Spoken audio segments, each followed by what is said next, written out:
Oh, you into fitness? Well, you came to the right place.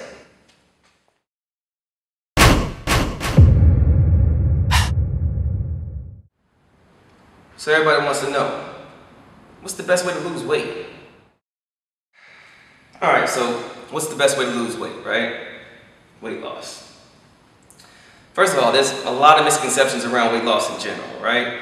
People go on a diet and they start saying, you know, oh, everything I eat is going to be low carb, or no red meat, or I'm completely avoiding fried foods, right?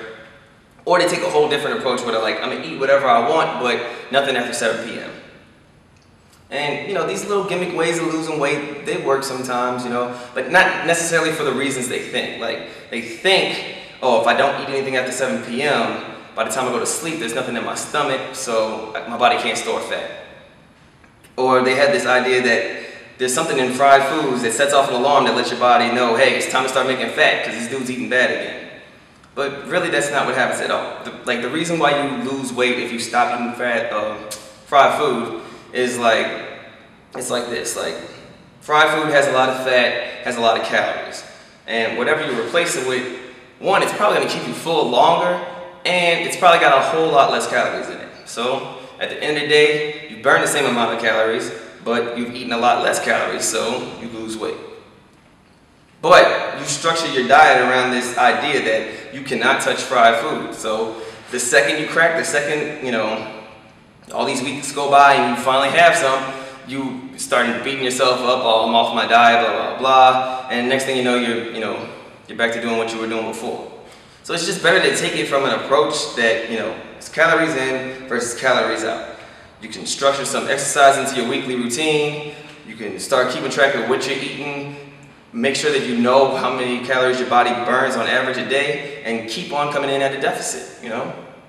And that's it. So I'm gonna give you some tools to help you do that, you know? There's this site, caloriesperhour.com. It's a great resource, and it'll give you some tips on weight loss in general. Go a little bit more in depth on what I'm talking about right here, and also address some issues like if you might not be ready to start losing weight, you know, you might have some other mental things or eating disorder or something else that needs to be addressed before you tackle this problem in your life. Also, check out myfitnesspal.com. They have an app called Calorie Counter, which helps you count your calories, but it also will help you figure out how many calories you're burning a day on average, and it'll give you typical amounts of calories burned when you do certain exercises. So, you know, it's a good resource to have as well.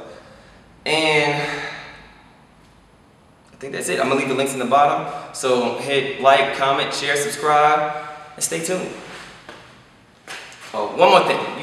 As a general guideline, you probably don't want to lose more than 1% of your total body weight per week.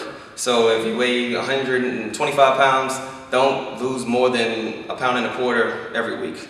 And that's just to stop your body from slowing down your metabolism so much that it's hard for you to make it a deficit, you know? So if you stay within 1% of your total body weight, you should be able to consistently lose weight over time. And that's it. So like I said, hit comment, like, share, subscribe, and see you next time. Bitch, you wasn't with me lifting in the gym?